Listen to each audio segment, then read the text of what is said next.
Κυρίες και κύριοι, χαίρετε. Καλεσμένος του Militaire.gr, ο πρώην Υπουργός Εξωτερικών και επικεφαλής της πολιτικής κίνησης Πράτο, κύριος Νίκος Κοντζιάς. Κύριε Κοντζιά, καλώς ήρθατε στο Militaire.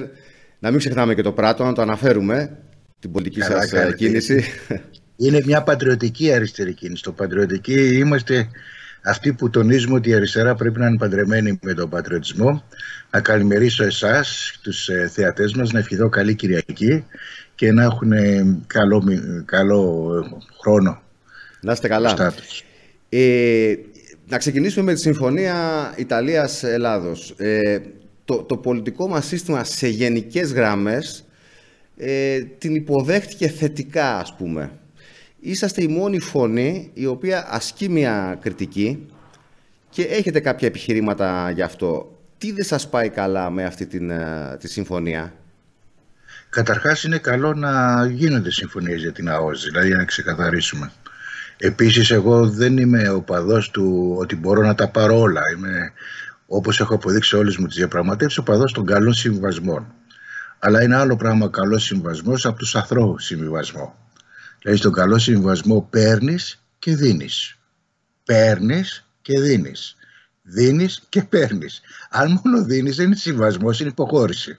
Για να μην μπερδευόμαστε. Μόνο δώσαμε εδώ, πιστεύετε? Ναι. Ακούστε να σας πω. Για να μας καταλάβουν πριν πάω στα τεχνικά ζητήματα. Είσαι πατέρας, έχεις δύο αγόρια ή δύο κορίτσια και τους δίνεις δύο οικόπεδα. Το ένα είναι λίγο πιο μεγάλο της πρώτης από ότι της δεύτερης. Γιατί είναι η πρωτότοκη, ας πούμε, ή ο πρωτότοκος. Και μετά λες του πρώτου, πάρε το μεγαλύτερο οικόπεδο, αλλά σου δίνω και δικαιώματα στο οικόπεδο της άλλης. Όταν θα χτίσει, η κουζίνα και η μπανιέρα θα είναι δικιά σου. Και λέει ο μικρότερος ή η μικρότερη, μα καλά ρε πατέρα, γιατί θα είναι η κουζίνα η δικιά μου και το μπάνιο η δικιά μου, το δικό μου θα είναι η ιδιοκτησία του μεγαλύτερου αδελφού ή αδελφής? Και απαντάει ο πατέρας, γιατί κάνουμε συμβασμούς. Και θα πει εκείνος, αυτός είναι σαθρός συμβασμός, μόνο εγώ δίνω. Για να συνεννοούμαστε γιατί μιλάμε. Η συμφωνία που έγινε στηρίζεται πάνω στη συμφωνία της Υφαλοκρηπίδος του 1977 του Ανδρέα του Κωνσταντίνου Καραμαλή, με πάρα πολύ αυστηρή κριτική από τον Ανδρέα Παπανδρέου και από το ΚΚΕ. Και είναι άξιο απορία πως αυτοί που θέλουν να είναι παπανδρεϊκοί ή παριστάουν τους παπανδρεϊκούς ή θέλουν να είναι στις παραδόσεις αριστεράς, πώς συμφωνούν με μια χάραξη, και μάλιστα για ΟΣ, όχι για Υφαλοκρηπίδα, την οποία σωστά την κατέκριναν εκείνη την εποχή. Ο Καραμαλής μάλιστα αναγνωρίζοντας τις αδυναμίες, τις σοβαρές αδυναμίες εκείνης της συμφωνίας, ομολόγησε ότι την έκανε κάτω από την πίεση του τουρκικού παράγοντα. Δηλαδή μετά από 43 χρόνια ακούω ακριβώς το ίδιο επιχείρημα, η πίεση του τουρκικού παράγοντα. Για να δούμε λοιπόν ποια ήταν τα προβλήματα που παραμένουν. Πρώτο πρόβλημα ήταν ότι η επίρρεια των νησιών είναι μικρή. Δηλαδή παίρνει 70%, παίρνουν τα 11 διαπόντια νησιά, και κάτω στις Στροφάδες που είναι δύο νησίδες μεταξύ Κυπαρισίας και Ζακίθου στη Διαγώνιο, παίρνουν 32 και 34%. Αυτό είναι ένα βήμα που δεν είναι καλό για τις επόμενες διαπραγματεύσεις, και νομίζω είναι και ο λόγος που ο Μευλού Τσαβούσογλου και η τουρκική διπλωματία πανηγυρίζει και λένε, ελάτε τώρα να κάνουμε διαπραγμάτευση όχι στη βάση του διεθνούς δικαίου εν γέννη, αλλά στη βάση των αρχών που εσείς αποδεχτήκατε. Αρχές της υποχώρησης. Το δεύτερο πρόβλημα είναι αυτό με τη γαρίδα, την κόκκινη. Δεν έχω πρόβλημα με τις κόκκινες γαρίδες. Έχουν πολύ χολυστερίνη, αλλά είναι και πολύ ακριβές. Ξέρετε, κάνουν 45 με 60 ευρώ το κιλό. Είναι δηλαδή πάνω από το καλύτερο και πιο ακριβό ψάρι. Ποιο είναι το πρόβλημα τώρα εκεί? Όπως είναι στην Ελλάδα τα 1 με 6 μίλια της θαλάσσης που είναι η γελίτιδα Αμαζόνης, μετά σε νότια της Ρόδου, νότια της Κρήτης, σε ορισμένα τμήματα νότια της Πελοποννήσου και στο Ιόνιο, κάνουν γκρεμνά. Και σε αυτά τα γκρεμνά που πέφτουν δηλαδή απότομα σε βάθος στα νερά, έχει την κόκκινη γαρίδα. Και αυτοί οι Ιταλοί την ψαρεύουν εδώ και δεκαετίες και το θεωρούν και παραδοσιακό τους δικαίωμα. Όμως τι πάει να πει παραδοσιακό δικαίωμα? Αν αυτή τη ζώνη την είχαμε κάνει όπως εγώ είχα προτείνει, και όπως την είχα ετοιμάσει κιόλας, και ήταν το προεδρικό διάταγμα στα χέρια του Προέδρου της Δημοκρατίας τον Οκτώβριο του 2018, τότε αυτή η περιοχή 6 με 12 Είναι ελληνικά χωρικά ύδατα, είναι θάλασσα ελληνική και είναι θάλασσα Αιγιαλίτιδας. Η Αιγιαλίτιδα είναι κυριαρχία, δεν δικαιώματα όπως είναι η ΑΟΣ. Όταν μπλόκαρε η υπόθεση με τους Ιταλούς, γιατί λέγανε δεν υπογράφουμε ΑΟΣ και εμείς τι θέλαμε, για πολλούς πολιτικούς λόγους στην ΑΟΣ. Είπα στον Πρωθυπουργό και ετοίμασα, και δυστυχώς τα παρέτησε μετά, δεν κάναν πίσω από αυτά, ότι θα το λύσουμε πολύ απλά το πρόβλημα. Θα επεκτείνουμε την Αιγιαλίτιδα Αμαζόνη που έχουμε πλήρη κυριαρχία και κατά συνέπεια και το κάνουμε μονομερός και κατά συνέπεια δεν υπάρχει κανένας λόγος να κάνουμε υποχωρήσεις στους Ιταλούς. Και όταν θα τελειώσει η Αιγιαλίτιδα, όπως είχα πει στο φίλο μου τον Τζεντιλόνι, τον Πάολο, τότε θα συζητήσουμε για την ΑΟΣ, όπου δεν θα μπορούν να θέτουμε θέματα εδαφικά. Γιατί το να δίνεις κυριαρχία στην Αιγιαλίτιδα είναι σαν να του λες ότι όποτε γουστάρεις, όπου γουστάρεις στη Βόρεια Ελλάδα, μπορείς να έρθεις να κάνεις εξορίξεις και ό,τι βρεις και ό,τι βγάλεις είναι δικά σου. Θα μου πείτε, δεν θέλουμε επενδύσεις, ή γιατί να μην μπορούν οι Ιταλοί να βγάζουν γαρίδες? Και βέβαια, αλλά θα κάναμε, αυτό ήταν το ρεαλιστικό σχέδιο, θα κάναμε εμπορική συμφωνία μαζί τους και θα λέγαμε, εγώ δεν λέω να τους πάρουμε πολλά λεφτά στην αρχή, 1 ευρώ. Και μετά στα 2 χρόνια στα 15-20 εκατομμύρια ευρώ. Αλλά η ουσία ήταν η αναγνώριση της κυριαρχίας. Άρα εδώ φτιάχνουμε στα νησιά μας μικρή επίρρεια που θα επικαλεστεί σε κάθε διεθνές δικαστήριο οποιοσδήποτε τρίτος. Και δεύτερον, δεν ήταν η ώρα δηλαδή για να το κάνουμε έτσι. Και δεύτερον, παραδίδουμε κυριαρχία που δεν ξέρω γιατί το θεωρούν τόσο δευτερεύουν πάρα πολύ. Το επιχείρημα που ακούω είναι ότι επειδή έχουμε την Τουρκία που μας προκαλεί και το μείζον ήταν να κάνουμε μια ΑΟΣ. Εδώ έχω ένα ερώτημα, το υπέβαλα, δεν έχω πάρει απαντήσεις. Μου λένε ότι θα δοθούν οι συντεταγμένες, θα το μελετήσετε κι εσείς, θα το μελετήσω κι εγώ. Το ερώτημα είναι το εξής. Όπως κατεβαίνει η ΑΟΣ Ελλάδος-Ιταλίας, φτάνει σε μια ΑΟΣ τρίτης χώρας. Η ΑΟΣ που φτάνει της τρίτης χώρας είναι η Λιβύη. Εγώ έχω ένα πολύ απλό λοιπόν ερώτημα. Αυτή η ΑΟΣ που κατεβαίνει, την πήγαν μέχρι τα λιβικά χωρικά ύδατα ή τη σταματήσαν λίγο πιο πάνω για να μην αρχίσουν τα προβλήματα που φτάνει η Λιβύη? Δηλαδή, εάν μου πείτε ότι πιέσανε τη λιβική πραγματική ή ψεύτικη ΑΟΣ προς τα κάτω, θα έλεγα αυτό πράγματι γίνεται εξαιτίας της Τουρκίας. Αν όμως το αφήσανε και δεν το φτάσαμε μέχρι κάτω, τότε είναι χειρότερα από το να μην το είχαν κάνει, όσον αφορά το επιχείρημα με το οποίο δικαιολογούνται.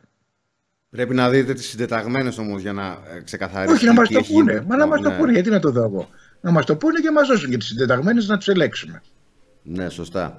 Ο Σύμβουλος Εθνικής Ασφάλειας, ο κ. Γιακόπουλος, ο οποίος έδωσε μια συνέντευξη στο Μιλιτέρ, είπε ότι χωρίς υποχωρήσεις δεν υπάρχουν συμφωνίες και γι' αυτό, εν πάση περιπτώσει, κάναμε κάποιες υποχωρήσεις. Συμφωνίες δεν υπάρχουν χωρίς συμβιβασμούς. Όχι με υποχωρήσεις.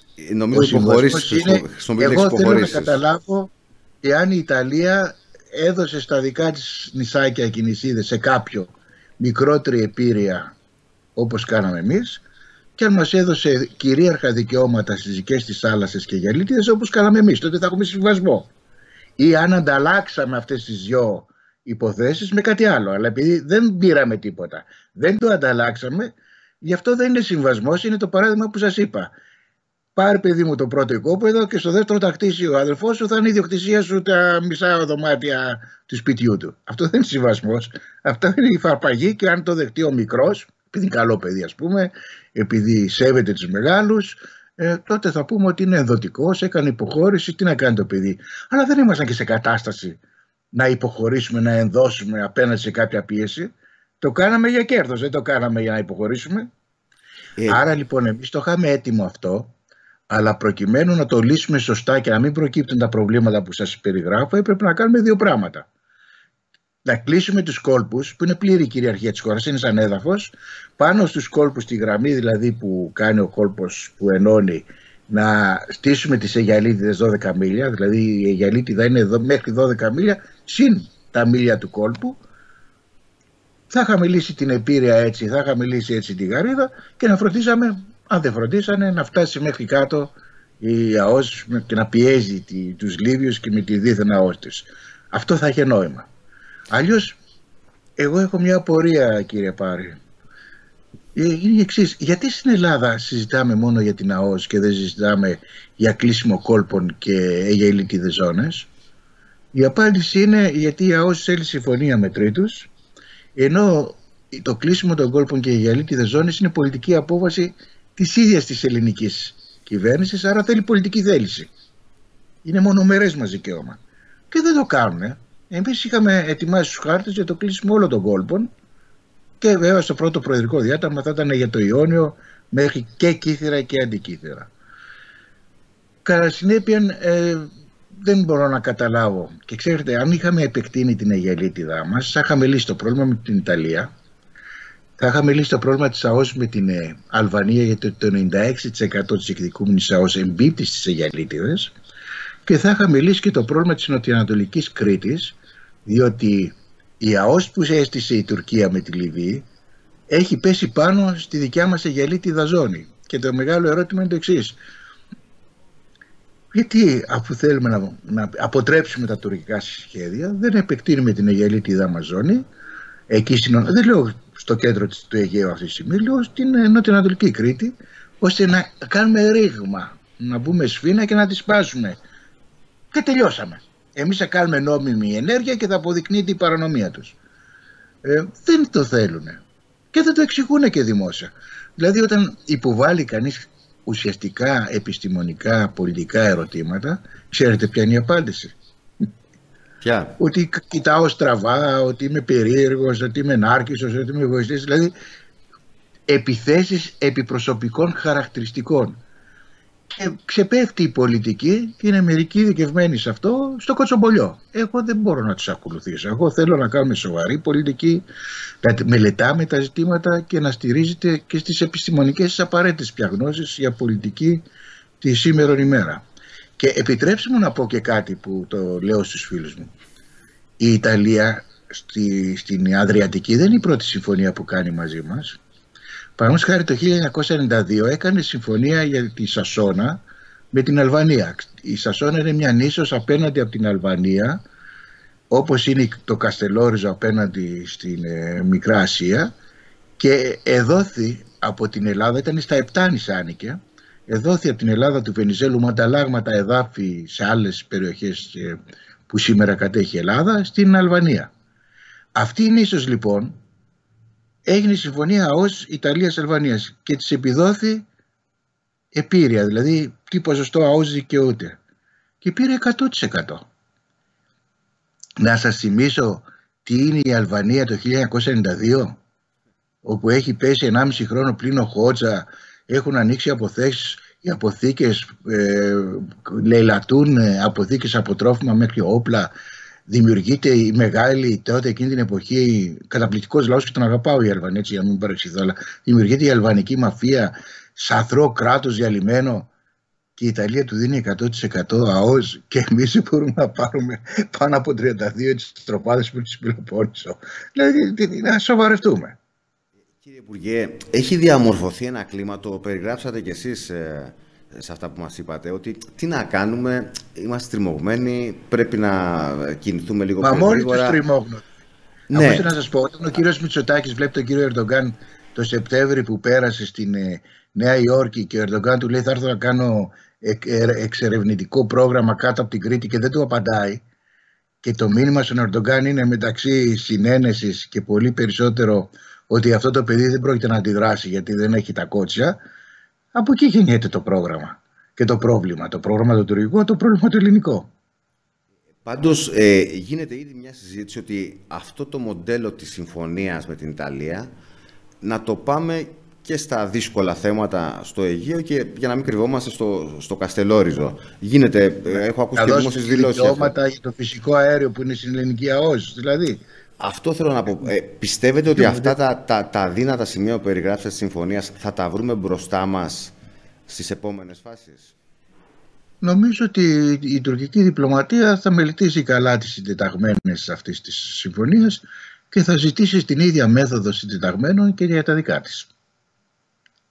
Μια και την ξέρετε καλά την τουρκική διπλωματία και ξέρετε και τον κύριο Τσαβούσογλου. Έκανε μια δήλωση ο κύριος Τσαβούσογλου και τον κύριο Ερντογάν. Ο κύριος Τσαβούσογλου έκανε μια δήλωση η οποία ερμηνεύεται εδώ στην Αθήνα ως δήλωση εκνευρισμού. Ότι, εν πάση περιπτώσει, κάτι έπρεπε να πει και είπε αυτό, ότι εντάξει, συμφωνούμε με την Συμφωνία Ελλάδας-Ιταλίας. Εσείς πώς την κρίνετε τη δήλωση που έκανε ο Τσαβούσογλου? Δεν μίλησε μόνο ο κύριος Τσαβούσογλου, μιλήσαν και σειρά διπλωματών Τούρκων, έτσι. Εσείς τα παρακολουθείτε και το ξέρετε. Και είπαν όλοι, έχουν την ίδια γραμμή. Δηλαδή, όπως είναι οι γραμμιτζίδες να με βρίζουν εμένα επειδή λέω διαφορετικά πράγματα, έχει και εκεί τους γραμμιτζίδες της εκείνης κυβέρνησης και της ακροδεξιάς αντιπολίτευσης, που λένε όλοι το ίδιο. Τι ωραία συμφωνία, μπράβο η Ελλάδα που αναγνωρίζει τις πραγματικότητες, ελάτε να τη διαπραγματευτούμε. Και προσέξτε, εγώ δεν λέω ότι θα πάρει στα νησιά σόν και καλά 100% ή ότι τα δικαιούνται όλα εννοώ με όλους τους τρόπους. Διότι το διεθνές δίκαιο προβλέπει πάρα πολλές αρχές στην εφαρμογή αυτής του διακανονισμού. Αλλά δεν μπορεί να ξεκινά τη διαπραγμάτευση από 30%. Αυτό λέω. Δηλαδή, πού θα την πας? Ναι, κακά τα ψέματα γίνεται αυτή η κουβέντα χρόνια τώρα για το Καστελόρις, ότι αν πάμε σε ένα δικαστήριο, άσχετα αν εμείς οι δημοσιογράφοι δεν τα λέμε αυτά στον κόσμο γιατί δεν είναι ευχάριστα, ότι δεν ξέρουμε τι επίρρεια θα δώσει το ένα διεθνές δικαστήριο. Το Διεθνές Δικαστήριο αποφασίζει σε αυτές τις περιπτώσεις, έχει αποφασίσει με διαφορετικούς τρόπους, ανάλογα και με τη σύνθεσή του. Αλλά αν εσύ έχεις παραιτηθεί από τα δικαιώματά σου πριν πας στο Διεθνές Δικαστήριο, πες το τότε. Δεν είναι αυτό το θέμα. Και να ξέρετε ότι στο Διεθνές Δικαστήριο η Τουρκία ακολουθεί την εξής μέθοδο. Φορτώνει θέματα. Και όταν θα φτάσει στο Διεθνές Δικαστήριο, δεν μπορεί το Διεθνές Δικαστήριο να πάρει αποφάσεις που να μας αποδίδει 100% σε εμάς όλα, διότι δεν θα ξαναλειτουργήσει, δεν θα πηγαίνει κανένας αυτό. Άρα όσο πιο πολλά φορτώνει η Τουρκία και μικρό ποσοστό να πάρει, αυξάνει ο όγκος των πραγματικών δεδομένων που θα πάρει. Γι' αυτό ας προσέξει η ελληνική δημοκρατία και γι' αυτό έκανα την εξής πρόταση. Πρώτον, να επεκτείνει την αιγελίτιδά μας στην νοτιοανατολική Κρήτη για να καλύψουμε την τουρκική ΑΟΣ. Δεύτερον, να φτιάξουμε την ελληνική ΑΟΣ με την Κύπρο, στην οποία συμπεριλαμβάνει και το Καστελόριζο με πλήρη επίρρεια. Αν η Τουρκία έχει αντιρρήσεις που φαντάζομαι ότι θα έχει, ας πάμε στο Διεθνές Δικαστήριο της Χάγης ή στο Διεθνές Δικαστήριο του Αμβούργου που είναι ειδικό για τη θάλασσα. Ποια βάντα θα έχει αυτό? Κάνω την αιγελίτιδα, κάνω τη συμφωνία με την Κύπρο και πάμε τη συμφωνία Ελλάδος-Κύπρου που θα είναι νόμιμη και της Τουρκίας-Λιβύης που δεν θα είναι και πολύ νόμιμη και που θα πέφτει μία πάνω στην άλλη διαγώνια, θα πάει στο Διεθνές Δικαστήριο της Χάγης να αποφασίσει. Άρα θα τελειώνει αυτή η ΑΟΣ Τουρκία-Λιβύη. Και το δεύτερο είναι ότι θα πάμε στο Διεθνές Δικαστήριο της Χάγης για αυτή την ΑΟΣ χωρίς να μπουν οι γκρίζες ζώνες και τα νησιά κλπ. Είναι η καλύτερη μεθόδευση για να πάμε με την ατζέντα που θέλει η Ελλάδα στο Διεθνές Δικαστήριο της Χάγης και όχι με όλη την ατζέντα, δηλαδή με όλα αυτά που έχει φορτώσει η Τουρκία τα παράνομα, στο δικαστήριο. Γιατί η Τουρκία έχει φτάσει να λέει ότι η Γάβδος είναι γκρίζα ζώνη, η Ταΐμια είναι δικό τους νησί κλπ. Έτσι. Ανησυχείτε ότι υπάρχει ενδεχόμενο να πάμε σε συζητήσεις με την Τουρκία εκτός Χάγης με το μοντέλο της Ελληνοϊταλικής Συμφωνίας? Κοιτάξτε, έχουμε αρχίσει από παλιά, θα έλεγα σχεδόν 25 χρόνια, τις διερευνητικές συζητήσεις. Οι διερευνητικές συζητήσεις αφορούν την υφαλοκρηπίδα. Σε αυτές τις διερευνητικές συζητήσεις καλό είναι η Ελλάδα να μην πάει με το μοντέλο της Ιταλίας, γιατί δεν θα ξεκινάει από εκεί που πρέπει να φτάσει ίσως στο συμβασμό. Έχω μια ανησυχία. Δεν έχω μια ανησυχία μόνο για τη συμφωνία, αλλά για το αν διαπραγματεύονται, διότι αυτό που είδα εγώ στη συμφωνία Ελλάδος-Ιταλίας για την ΑΟΣ, είδα ότι δεν υπήρξε διαπραγμάτευση. Πήραν τη συμφωνία εκεί που είχε σταματήσει για να κάνουμε την αιγελίτιδα ζώνη ώστε να απαλλαγούμε από τα προβλήματα που έβαζε η Ιταλία. Δεν κάναν την αιγελίτιδα ζώνη και υπογράψαν τη συμφωνία που είχαμε σταματήσει στο τι δεν δεχόντουσαν οι Ιταλοί. Και θέλαν μονόπλευρα πράγματα. Ελπίζω να μην πάνε με τέτοια μέθοδο να συζητήσουν με την Τουρκία, γιατί έχω δει μερικούς πολιτικούς που θεωρούν ότι ο συμβασμός στο Αιγαίο είναι τα 6 μίλια, δηλαδή αυτά που έχουμε. Δεν θέλω να πω παραπάνω. Δεν γίνεται έτσι. Μου έχει κάνει εντύπωση ότι από τη δημόσια συζήτηση αλλά και από τις επισκέψεις που έχουν προγραμματιστεί για το άμεσο μέλλον απουσιάζει η Κύπρος. Σαν να την έχουμε ξεχάσει λίγο την Κύπρο, η οποία είναι περίπου περικυκλωμένη εντός εισαγωγικών από τουρκικά ερευνητικά σκάφη και από τον τουρκικό στόλο.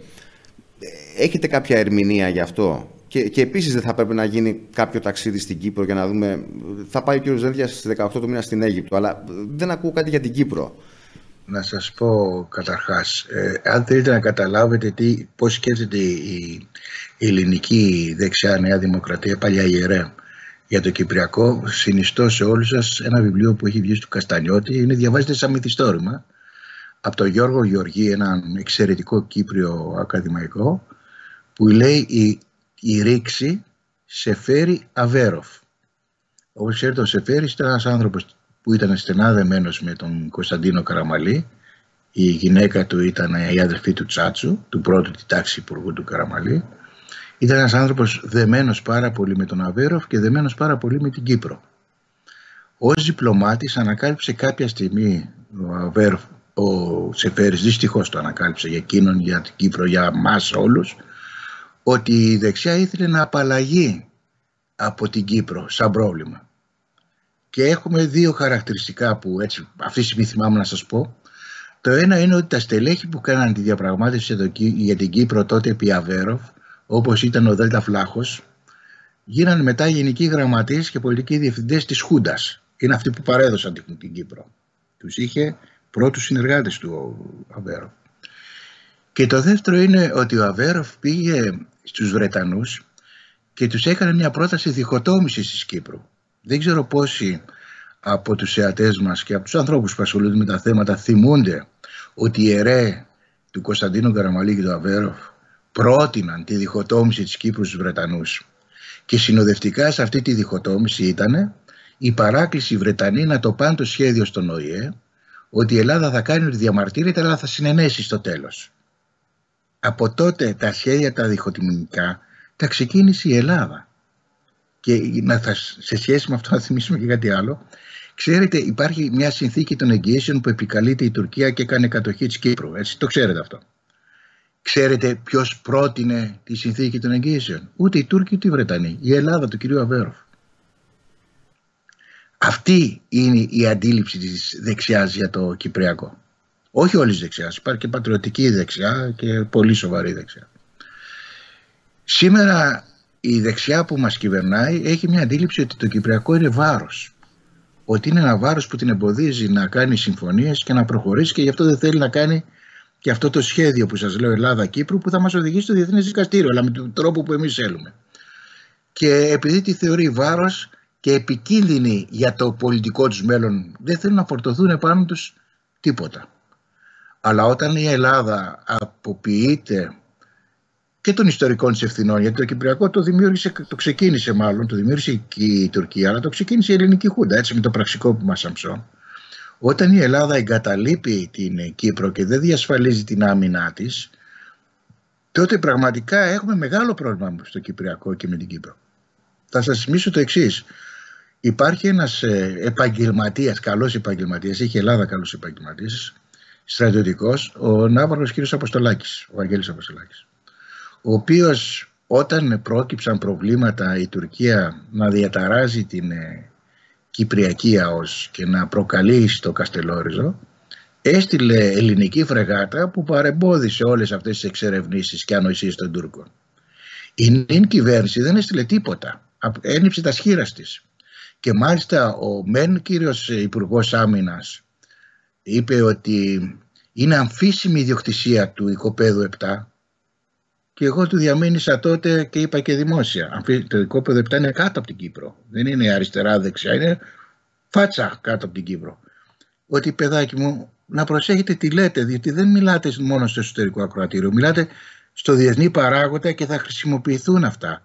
Όταν η ελληνική κυβέρνηση για τους στόματος του Υπουργού της λέει ότι είναι αμφίσιμη η ιδιοκτησία Κυπριακού οικοπαίδου της Κυπριακής Δημοκρατίας, αν φτάσουμε ποτέ, ας πούμε, σε ένα διεθνές δικαστήριο της Χάγης, το πρώτο που θα επικαλείται η Τουρκία είναι ότι να, και οι Έλληνες λένε ότι δεν τους ανήκει.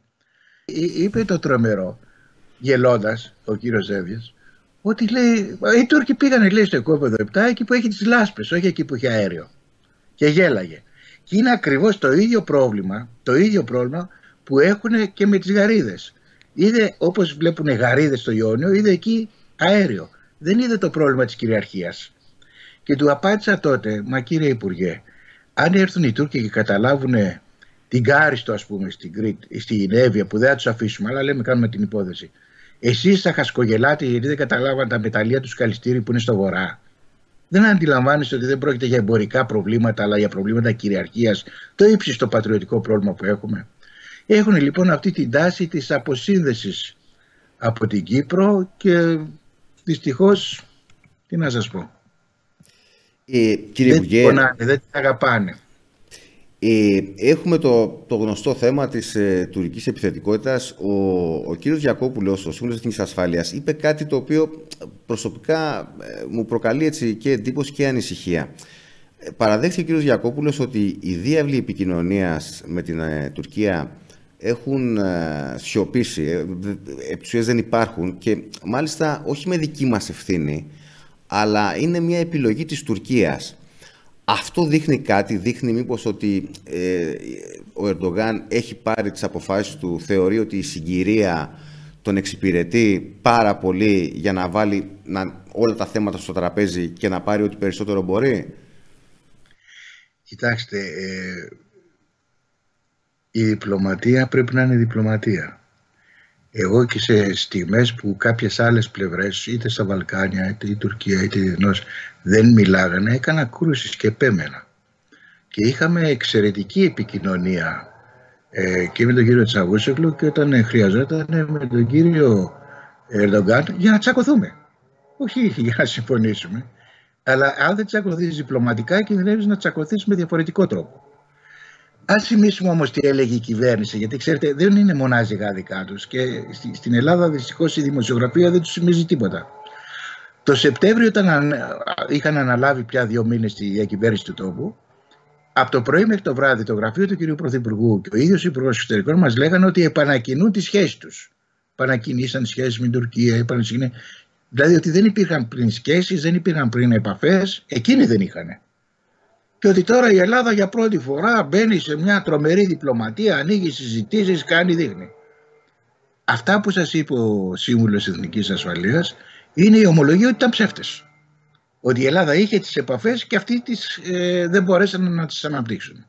Το δεύτερο είναι η Τουρκία έχει αντιληφθεί ότι αυτή η κυβέρνηση είναι αδύναμη στα θέματα της εξωτερικής πολιτικής, ότι το επιτελείο που έχει δεν καταλαβαίνει από εξωτερική πολιτική. Δηλαδή είχε μια διπλωμάτισσα την προηγούμενη, όχι τώρα, που δεν έχει εμπειρίες σε ελληνοτουρκικά, κυπριακά και τέτοια καθόλου. Έχει έναν υπουργό που δεν ξέρει από εξωτερική πολιτική, προσπαθεί να μάθει, ελπίζω να σοβαρευτεί. Εγώ πάντα του συστήνω να μελετάει και να διαβάζει αντί να τριγυρνάει στα κανάλια 10 φορές τη μέρα. Έχει έναν αναπληρωτή υπουργό εξωτερικών που επίσης δεν ξέρει από τέτοια θέματα. Έχει ένα γενικό γραμματέα ο οποίος δεν έχει εποπτεία του ζητήματος, και έναν πολιτικό διευθυντή ο οποίος ήταν στην Άγκυρα και δεν τα πήγε καλά και δεν ξέρει τα υπόλοιπα. Κατά συνέπεια, αν προκύπτουν προβλήματα, τους είπα από το Σεπτέμβριο εγώ του 19, ποιος θα τα λύσει, ποιος θα τα χειριστεί? Εγώ, παραδείγματος χάρη, είμαι και παλιός γνώστης των προβλημάτων της εξωτερικής πολιτικής, δεν λέω αν έχω δίκιο ή άδικο, αλλά γνώστης είμαι. Ο γενικός μου γραμματέας τότε στο Υπουργείο, ο οποίος άνθρωπος δεν είχε και καμιά σχέση με το ΣΥΡΙΖΑ κλπ., ένας εξαιρετικός διπλωμάτης, τα ήξερε καλά. Ο πολιτικός διευθυντής που τέλειωσε την σταδιοδρομία του ως διπλωμάτης, ως ένας πολύ πετυχημένος πρέσβευτής στην Άγκυρα, ο κ. Μαυροειδής, επίσης ήξερε αυτά τα ζητήματα καλά. Δηλαδή είχαμε ένα team που ακόμα και όταν έλειπα στο εξωτερικό είχα μια σιγουριά ότι οι δύο αυτοί διπλωμάτες θα εντοπίσουν τα προβλήματα και θα μπορέσουν να με ειδοποιήσουν και να αντιμετωπίσουμε. Τούτοι εδώ δεν έχουν ένα team που να ξέρει. Είναι ένα πρόβλημα. Και απορώ πώς δεν το αντιλαμβάνονται. Εκτός αν έχουν στο μυαλό τους απλώς να κάνουν μια μπίζνα με τους Τούρκους, να συμφωνήσουν ως μικροί εταίροι κάποιοι Έλληνες επιχειρηματίες με Τούρκους επιχειρηματίες επί του πλούτου των ελληνικών θαλασσών, και τα άλλα δεν τους πολύ ενδιαφέρουν. Δεν ξέρω, ελπίζω όχι. Το βλέπετε ως σενάριο, έχετε κάποιες ενδείξεις, γιατί είναι σοβαρό αυτό που λέτε? Όχι, λέω, το βλέπω ως μια εξήγηση που δεν θα ήθελα να είναι εξήγηση. Ναι. Ελπίζω να μην είναι. Έχουμε την ίδια ώρα μια έτσι, εντυπωσιακή προβολή ισχύως από την Τουρκία. Δηλαδή όταν έχει 7 φρεγάτες μόνιμα τη Λιβύη. Σε λίγους μήνες αεροπλανοφόρο, όπως ξέρετε, ελικοφόρο. Το ετοιμάζει ένα είδος. Ναι. Το οποίο θα μας το στήσει στο ίδιο, έτσι. Αυτό που εντυπωσιάζει είναι, ας το πούμε, η ανοχή και των Ευρωπαίων και των Αμερικανών. Γι' αυτό είπα ότι ίσως ο Ερντογάν, βλέποντας τι συμβαίνει στην Αμερική, που η κατάσταση είναι λίγο ρευστή. Αυτό είναι πολύ ενδιαφέρον θέμα που λέτε. Πώς θα το αντιμετωπίσουμε αυτό? Δεν πρέπει λίγο να γκρινιάξουμε, να φωνάξουμε, να κάνουμε λίγο φασαρία? Δηλαδή αυτό που έγινε έξω από τη Λιβύη είναι ανήκουστο. 7 φρεγάτες να περιφρονούν την Ευρωπαϊκή Ένωση. Με ρωτήσανε, έδινα συνέντευξη πριν 2 μέρες, είναι στο Open, εκείνη την ώρα. Ναι. Και λέει, καμαρώνανε, το βάλαν και πρώτη είδηση μπροστά από τη συνέντευξή μου.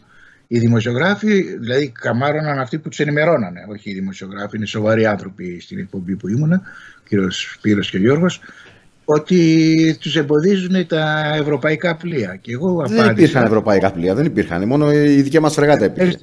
Και δεν ξέρω τα γεγονότα, αλλά απάντησα και λέω από την πείρα μου, θα φτάσουν στα λιβικά χωρικά ύδατα και στα λιμάνια οι Τούρκοι χωρίς καμιά παρεμπόδιση, για μην κοροϊδευόμαστε.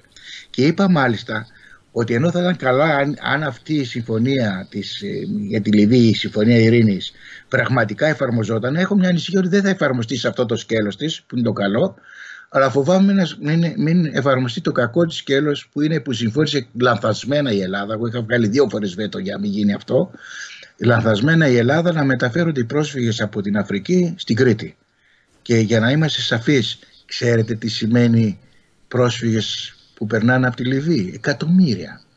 Και αν συνεχίσει η δίψα και η πείνα στην κεντρική, αυτή την αποκαλούμενη Μαύρη Αφρική, την κυριαρχία των ανθρώπων που ζουν εκεί, τι θα κάνει η Ελλάδα? Μπορεί να τους δεχτούμε όλους αυτούς? Δηλαδή θα έρχεται το ένα ρεύμα από Αφγανιστάν, Πακιστάν, Συρία, Ιράκ και το άλλο ρεύμα από την κεντρική Αφρική, θα έρχονται στα ελληνικά νησιά. Θα τέλειωσε ο ελληνισμός. Λοιπόν, αυτά δεν είναι σοβαρά πράγματα που κάνει η κυβέρνηση. Και είδατε ότι το καλό σκέλος δεν εφαρμόζεται, ας ευχηθώ να μην εφαρμοστεί και το κακό σκέλος. Για το οποίο δεν ξέρουμε πολλά, ξέρετε γι' αυτό. Δεν μας έχουν πει ποιο είναι το λιμάνι. Ξέρουμε ότι έχει συμφωνήσει η Ελλάδα να δώσει ένα λιμάνι, αλλά είναι ένα μυστήριο ποιο θα είναι αυτό το λιμάνι, τι ρόλο θα παίζει. Θα το δούμε. Ναι, θα το δούμε, ναι. Αλλά δεν θα είναι ένα λιμάνι, φοβάμαι. Ναι. Τώρα, να σας πω, η Τουρκία έχει ορισμένες μεθοδεύσεις. Εγώ τα έχω ταξινομήσει τις μεθοδεύσεις όσον αφορά το ερώτημά σας. Η Τουρκία δεν προκαλεί αν δεν έχει εξασφαλίσει 3 πράγματα. Το οποίο να τις αυξάνουν τις πιθανότητες επιβολής και νίκης σε μια διαδικασία. Πρώτον, με επικαλείται το διεθνές δίκαιο. Ουδέποτε η Τουρκία, όσο την παρακολουθώ 35 χρόνια, έκανε κάτι, ακόμα και την κατοχή της Κύπρου την έκανε επικαλούμενη το διεθνές δίκαιο. Διαστραβλωμένο. Προσαρμοσμένο και αποσπασματικά από το πραγματικό περιεχόμενο του διεθνούς δικαίου, ναι, αλλά το επικαλείται. Ας πούμε, η Συμφωνία Τουρκίας-Λιβύης λέει επικαλούμε την αρχή της ευθυδικίας, δηλαδή ότι μπορούν 2 χώρες που είναι αντικριστά, χωρίς να λαμβάνουν υπόψη τους οτιδήποτε ενδιάμεσο, να συμφωνούν. Συμφωνήσουμε εμείς, ξέρω, με τον Καναδά για όσοι. Αυτό δεν γίνεται, διότι και το άρθρο 102 και το 121 του Διεθνούς Δικαίου προβλέπει ότι τα νησιά έχουν και ΑΟΣ και γυαλίτιδα και υφαλοκρηπίδες και τα πάντα. Και έχει και 4 αποφάσεις το Διεθνές Δικαστήριο της Χάγης που μας δικαιώνει και έχει και μία και το Δικαστήριο του Αμβούργου. Άρα η επίκληση του δικαίου γίνεται για τους τύπους. Αλλά το κάνει. Ένα αυτό λοιπόν. Δεύτερον, το κινείται όταν βρίσκει ένα κενό στη διεθνή πολιτική. Αν δείτε, στη Συρία κινήθηκε όταν ο Τραμπ αποφάσισε να αποσυρθεί και οι Βρετανοί και οι Γάλλοι που ξεκίνησαν τον πόλεμο και τους βομβαρδισμούς και στη Λιβύη οι Γάλλοι και στη Συρία οι Γάλλοι με τους Βρετανούς δεν προχωρήσαν και κάναν πίσω. Εκεί υπήρξε ένα κενό και μπήκαν άλλες δυνάμεις, τοπικές ας τις πούμε, περιφερειακές. Το Ιράν, η Τουρκία και η Ρωσία που είναι μεταξύ παγκόσμιας δύναμης και περιφερειακής. Παγκόσμια δύναμη από την άποψη την ατομική δύναμη. Λοιπόν, άρα ο Ερντογάν εδώ αξιοποιεί ότι είναι ανοιχτό το παράθυρο. Δηλαδή, στη Συρία ήταν ανοιχτό το παράθυρο διότι το Ισραήλ δεν είχε κυβέρνηση και άρα το κουρδικό ζήτημα ήταν υπονομευμένο στους Αμερικάνους. Μετά οι Αμερικάνοι πουλήσαν το κουρδικό, αποσύρθηκαν και οι ίδιοι, άρα και δεύτερη απουσία. Η Κίνα έτσι κι αλλιώς δεν ασχολείται με τα γεωπολιτικά της περιοχής παρά μόνο τα γεωοικονομικά. Και η Ευρωπαϊκή Ένωση βρίσκεται σε μια παρατεταμένη κρίση με την αλλαγή της Επιτροπής, η οποία δεν είναι σε θέση να παρεύει, δεν ξέρω και αν είχε πείρα, αν θα παρενέβαινε. Κατά συνέπεια έχει ένα κενό. Άρα επικαλείται στρεβλά το διεθνές δίκαιο, αξιοποιεί ένα κενό και έχει το τρίτο θέμα. να έχει απέναντί της μια αδύνατη κυβέρνηση που να αυξάνει τις δυνατότητες ότι με την πίεση θα πάρει αυτό που θέλει να πάρει χωρίς καν θερμό επεισόδιο. Σας περιέγραψα τη συνάντηση του Σεπτέμβρη και τη μη επικοινωνία. Έχει μια αίσθηση ότι έχει μια κυβέρνηση η οποία δεν ξέρει, δεν καταλαβαίνει και δεν αντιλαμβάνεται.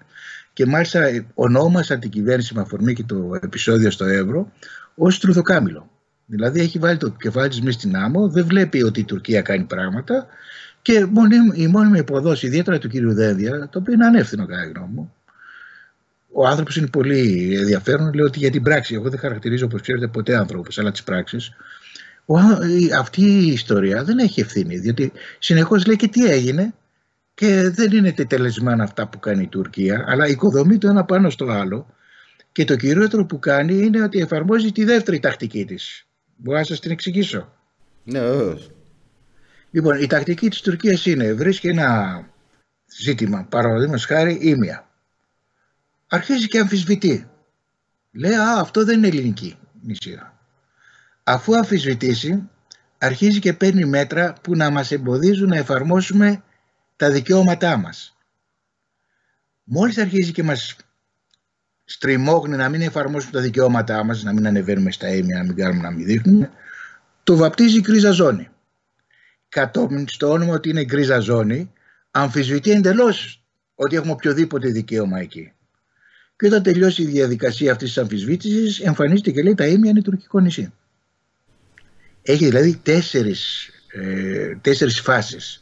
Αμφισβήτηση, αποτροπή δικαιωμάτων μας, κρυζάρισμα εντελώς κανένα δικαίωμα και μετά δικό της. Οι κυβέρνησεις, οι προηγούμενες μετά που παραιτήθηκα εγώ και οι σημερινοί, δεν εφάρμοσαν την επέκταση της Αιγαιλίδας ζώνης στην Κρήτη, γιατί ήταν πρώτα για το Ιόνιο και μετά για την Κρήτη. Και δεν το εφάρμοσαν με αποτέλεσμα να έρθουν να επικαθίσουν με την ΑΟΣ τους. Αλλά προσέξτε, εμείς φοβηθήκαμε να εφαρμόσουμε τα δίκαιά μας που έχουμε από το διεθνές δίκαιο. Και η Τουρκία πήγε και εφάρμοσε τα παράνομά της, επικαλούμενη με τρόπο παράνομο το διεθνές δίκαιο. Γι' αυτό, αν είδατε, είχαμε πριν 6 μήνες, 7 μια ανακοίνωση και ξαναβγάλαμε μια πριν 2-3 μήνες από το Πράτο, που λέγαμε η Ελλάδα πράγματι πρέπει να είναι με το διεθνές δίκαιο, αλλά το να είσαι υπέρ του διεθνούς δικαίου σημαίνει ένα πράγμα. Ότι διεκδικείς και τα δικαιώματά του. Δηλαδή δεν μπορεί να είσαι υπέρ του διεθνούς δικαίου, αλλά όχι υπέρ της εφαρμογής των δικαιωμάτων σου. Και αυτό έχει μια σημασία για να σας πω και ποιο ήταν το πρόβλημα αυτών που ακολούθησαν εμένα στο Υπουργείο Εξωτερικών με τα προεδρικά διατάγματα. Στο πρώτο προεδρικό διάταγμα προβλεπόταν ότι η Αιγαιλίτιδα ζώνη επεκτείνεται από το Ιόνιο πάνω από τα διαπόντια νησιά μέχρι τα Κύθυρα και τα Αντικύθυρα. Και τα Κύθυρα και τα Αντικύθυρα, όπως ξέρετε, η ανατολική τους πλευρά βλέπει προς Αιγαίο. Αλλά δεν είναι ακριβώς νησιά του Αιγαίου. Και γι' αυτό ήταν μια πάρα πολύ καλή ευκαιρία να αποδείξουμε ότι έχουμε δικαιώματα και δεν μπορούν να μας λένε για τα νησιά που είναι στην άλλη άκρη του κόσμου να μας αμφισβητούν τα δικαιώματά τους.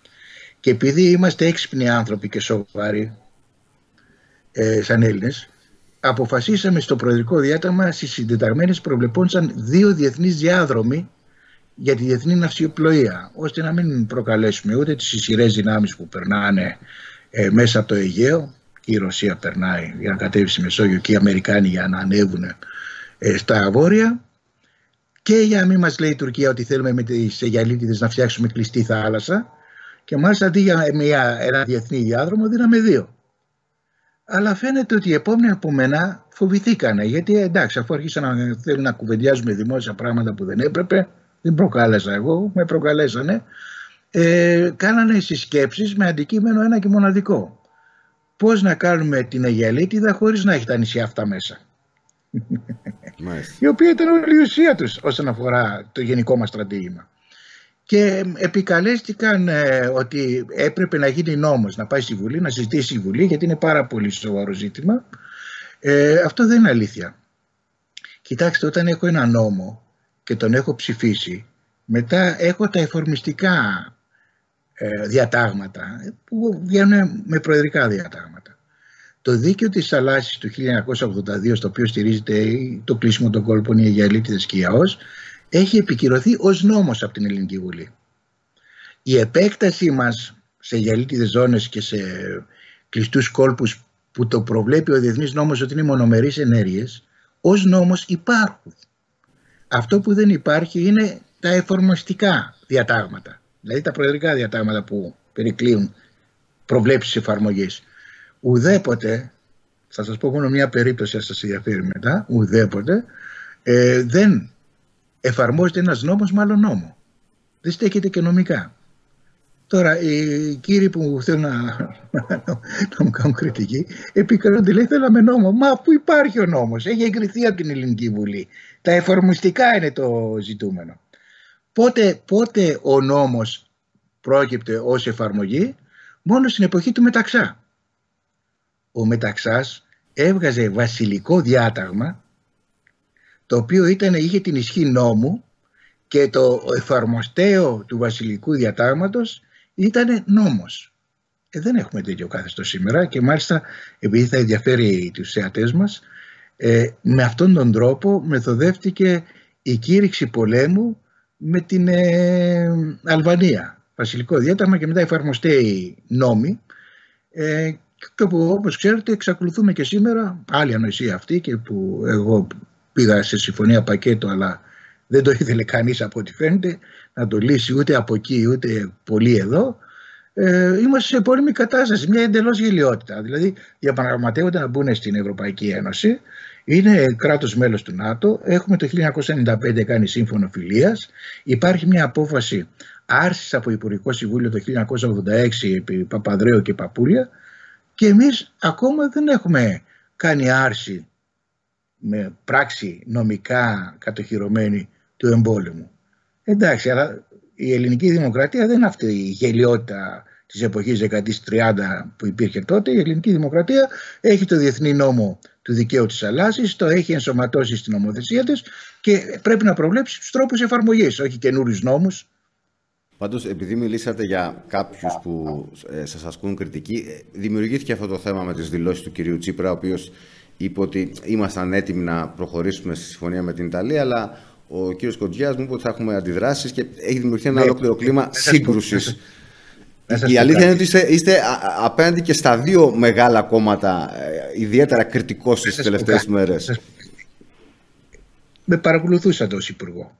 Έχει την αίσθηση ότι έκανα πίσω γιατί θα μου κάνει κριτική Νέα Δημοκρατία? Εδώ το 89 βρέθηκα μόνος μου. Μάλιστα από έναν τρόπο, σήμερα έχουμε και το Πράτο, υπάρχει. Αλλά είναι σαν το 89. Συμφωνούσαν ο τότε ΣΥΡΙΖΑ, ο συνασπισμός, με τη Νέα Δημοκρατία. Τα θυμόσαστε αυτά. Ναι. Και έγινε η κυβέρνηση Μητσοτάκη τότε. Κουκουέ, συνασπισμός δηλαδή ΣΥΡΙΖΑ και Νέα Δημοκρατία. Και ήμουνα ο πρώτος που αντιστάθηκε. Παρατήθηκα το ίδιο το βράδυ από την καθοδήγηση της αριστεράς. Και ούτε ζήτησα τίποτα, ούτε διεκδίκησα τίποτα από κανέναν, ούτε μου το αναγνωρίσανε ποτέ. Ενώ όλοι ξέρουν ότι είχα δίκιο τώρα, ότι αυτή η συγκυβέρνηση δεν οδήγησε πουθενά την αριστερά, και μάλιστα αποπροσανατόλισε τη χώρα, και αντί να δείτε τις αλλαγές στα Βαλκάνια, ασχολιόταν με τα σκάνδαλα εδώ στο εσωτερικό, όπως και τώρα, αντί να δούνε τις μεγάλες αλλαγές στον κόσμο, διότι όπως ξέρετε πολύ καλά, υπάρχει κενό ηγεμονία στον κόσμο σήμερα. Οι Αμερικάνοι είναι σε μια τάση παρακμής, ο Τραμπ το επιταχύνει.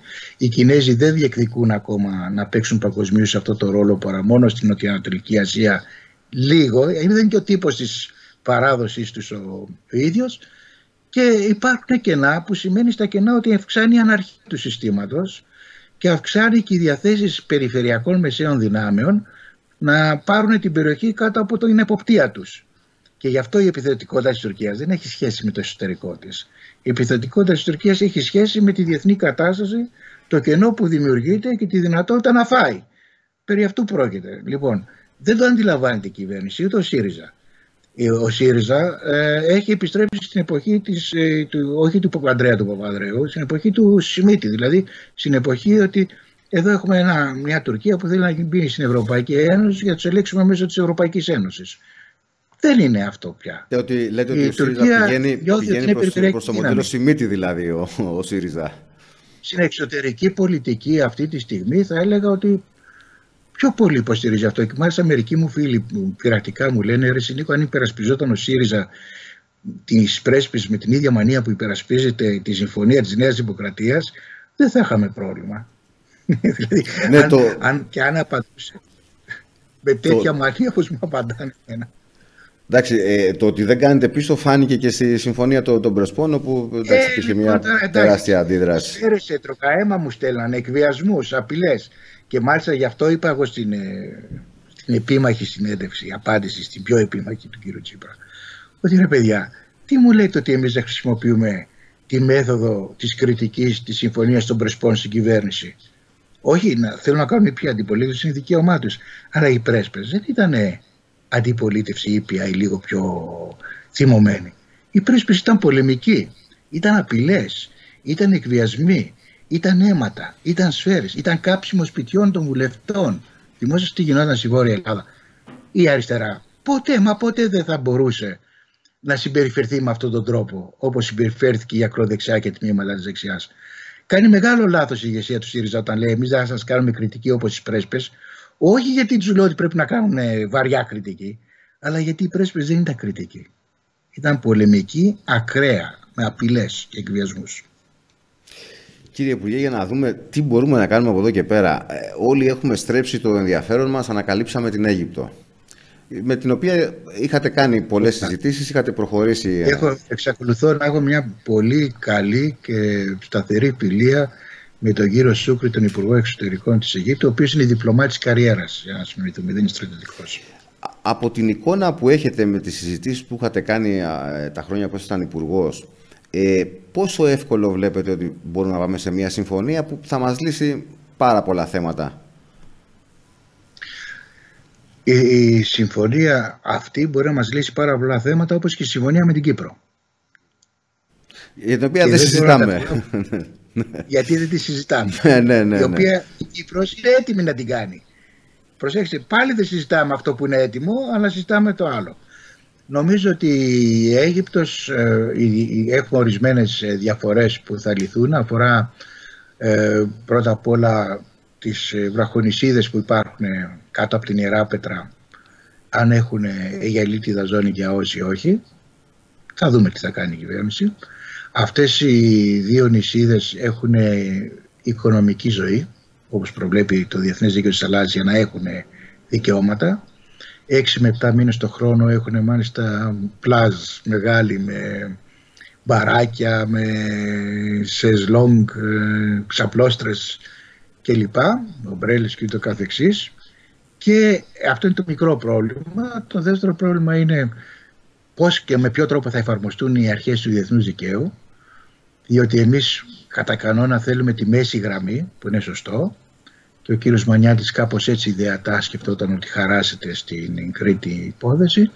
Οι Αιγύπτιοι ζητάνε την αρχή της αναλογικότητας, που έχει και αυτή τη λογική της, διότι αυτοί έχουν κάτι λιγότερο από 2.000 μίλια απέναντι από τα 85 μίλια, 86 της Κρήτης.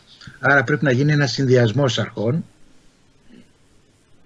Και το τρίτο είναι εάν η χάραξη της ΑΟΣ θα γίνει σε όλη την έκταση μέχρι και το Καστελόριζο ή θα γίνει περιοριστικά μέχρι τα Δωδεκάνησα ή τμήμα των Δωδεκανήσου, και πώς νομικά θα καλυφθεί και η Αίγυπτος, η οποία δεν θέλει να το πάει μέχρι τέλους, και εμείς οι οποίοι δεν πρέπει να δεχτούμε ότι είναι περιορισμένη η ΑΟΣ μέχρι εκεί που δεν φτάνει μέχρι τέλους.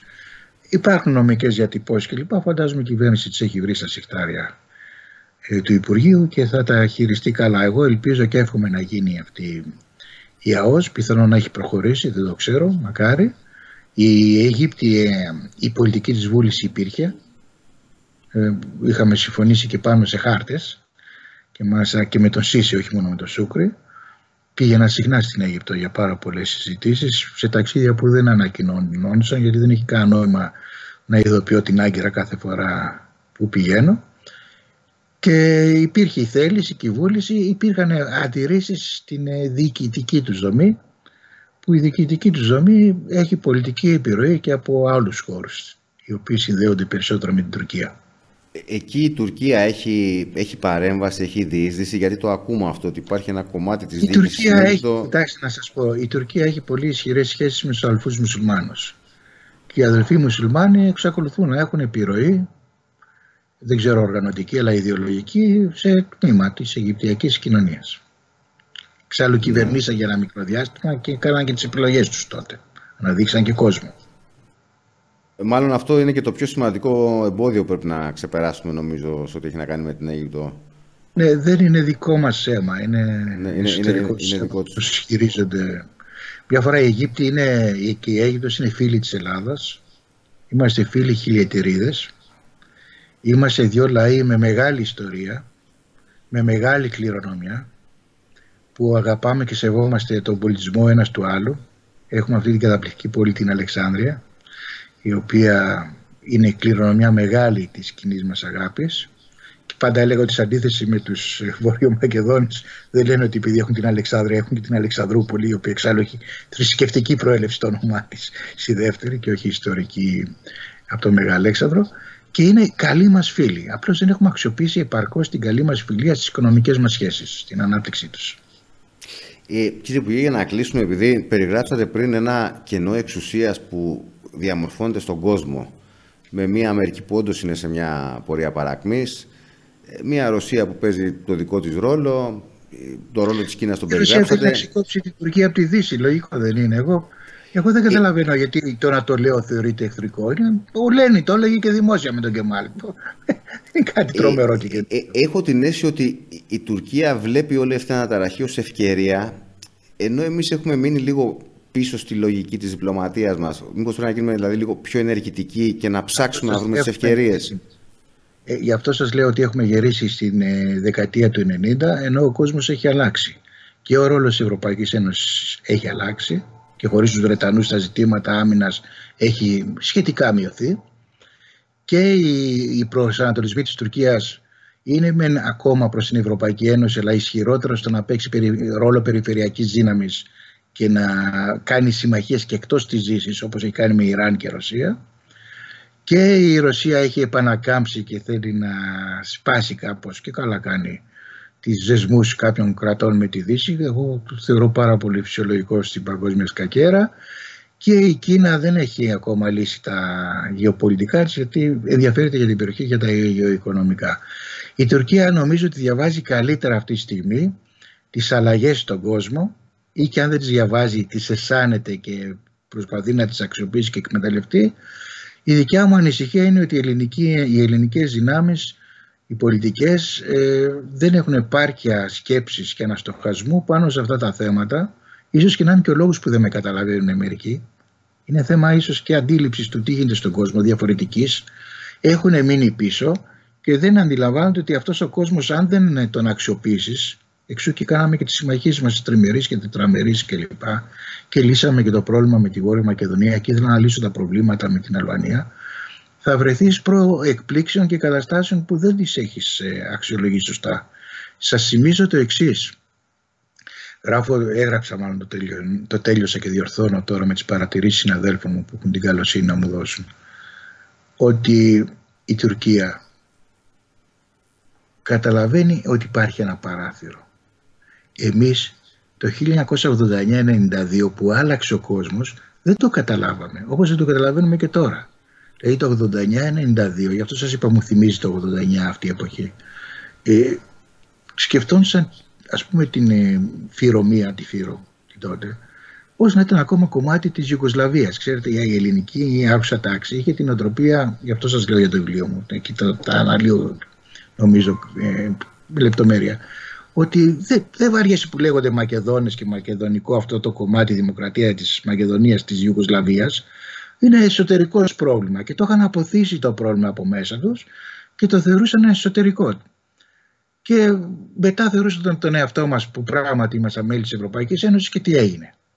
Και όταν η Ιουγκοσλαβία βγήκε, διέλυσε και μας πρόκειψε σε εισαγωγικά δημοκρατία της Μακεδονίας, το Σκοπίο, κάναμε πολύ καιρό να καταλάβουμε τι πράγμα είναι αυτό και τι σημασία έχει για τους υπόλοιπους από τη Δύση μέχρι τη Ρωσία. Και να καταλάβουμε ότι δεν είναι απλώς εσωτερικό πρόβλημα μιας υποδιάλυσης Ιουγκοσλαβίας, αλλά είναι το δικό μας πρόβλημα που μας έρχεται. Και κάναμε πάρα πολύ καιρό να καταλάβουμε τι μεγάλη σημασία είχε γεωστρατηγικά αυτή η περιοχή για τους Δυτικούς. Σας θυμίζω ότι σε όλη τη δεκαετία του 90 το επιχείρημα το ελληνικό μέχρι το 95, όχι όλη, 91-95, ήταν ότι Αυτό το κρατήδιο είναι γεωπολιτικός κίνδυνος για την Ελλάδα. Θέλουν να μας πάρουν εδάφη και αυτοί δηλώναν ότι δεν θέλουμε. Πού να πάρουν οι άνθρωποι, διαλυμένοι ήταν. Και προσπαθούσαν να πείσουμε τους Δυτικούς ότι εδώ η Ελλάδα κινδυνεύει, να την υπερασπιστούν. Και οι Δυτικοί είχαν την άποψη ότι η Ελλάδα λέει υπερβολές. Διότι αν κινδυνεύει κάποιος, ήταν η σημερινή Βόρεια Μακεδονία, από τους πολέμους στην Κροατία και στη Σλοβενία, από τους πολέμους που ερχόντουσαν στη Βοσνία, από τον πόλεμο του Κόσοβου. Και αν το δείτε μετά από 30 χρόνια, πράγματι οι κίνδυνοι της ανέφλεξης και στο νότο της πρώην Ιουγκοσλαβίας ήταν μεγαλύτεροι από ότι τον έχουμε εμείς πόλεμο τώρα με τα Σκόπια. Και όπως τότε δεν καταλάβαμε τις διεθνείς αλλαγές και την ευκαιρία που είχαμε να υιοθετήσουμε Αλβανίες, Βόρειες Μακεδονίες και να τους κάνουμε προέκταση της οικονομίας μας, της κοινωνίας μας, του πολιτισμού μας, και φοβηθήκαμε και τους βάλαμε απέναντι, έτσι και σήμερα δεν αντιλαμβανόμαστε τις διεθνείς αλλαγές και τη μεγάλη αλλαγή που περνάει η Τουρκία. Και εξακολουθούν οι υπουργοί της Νέας Δημοκρατίας να λένε μια διατύπωση που ήταν στην εποχή του Βενιζέλου, ας πούμε, και του Κεμάλ σωστή, ότι η Τουρκία βγάζει τα εσωτερικά της προβλήματα με επιθετική εξωτερική πολιτική. Όχι. Η επιθετική εξωτερική της πολιτική οφείλεται στο ότι βλέπει ότι ο κόσμος αλλάζει και ότι πρέπει να προλάβει μέχρι να σταθεροποιηθεί ξανά ο κόσμος, να πάρει ό,τι μπορεί να πάρει. Και εδώ δεν μας βλέπει εμάς στην Ελλάδα, δεν τη βλέπει σαν μια χώρα με την οποία θέλει να κάνει ισόν και καλά πόλεμο. Αυτά είναι υπερβολές.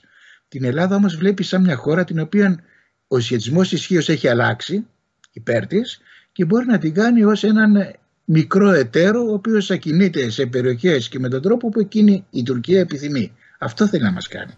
Το μικρό εταίρο που θα τον καθοδηγεί.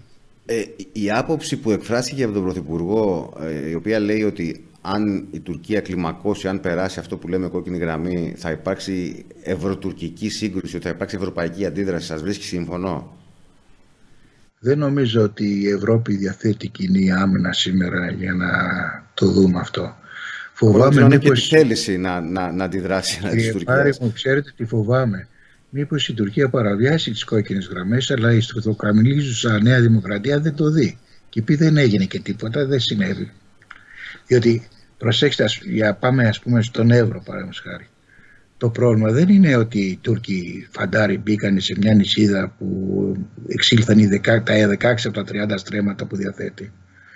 Το πρόβλημα είναι ότι ενώ το κάνουν, εμείς λέμε στην εσωτερική κοινή γνώμη, όχι εγώ, ούτε εσείς, αλλά η κυβέρνηση, ότι δεν έγινε τίποτα. Οι Τούρκοι ξέρετε τι καταγράφουν? Ότι ρε εσύ, τούτη είναι δική μου. Τους παραβιάζω την κυριαρχία και λένε ότι δεν έγινε τίποτα. Άρα γιατί να μην την παραβιάζω? Η κυβέρνηση δεν έχει καταλάβει ότι λειτουργώντας με κριτήρια εσωτερικής κατανάλωσης στέλνει μηνύματα απέναντι ότι όχι μόνο δεν θα αντισταθεί, αλλά ότι θα δικαιολογήσει κιόλας, θα το συγκαλύψει.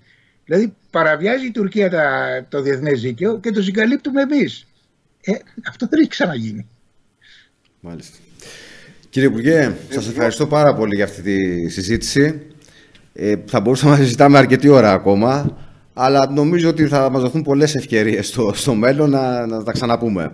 Αφού τελειώσετε και το βιβλίο σας, βέβαια, έτσι, την παρουσίαση του που περιμένουμε. Και αυτό, και είναι και μεγάλο. Εννοείται. Καλή σας Κυριακή. Να είστε καλά, σας ευχαριστώ πολύ. Γεια σας.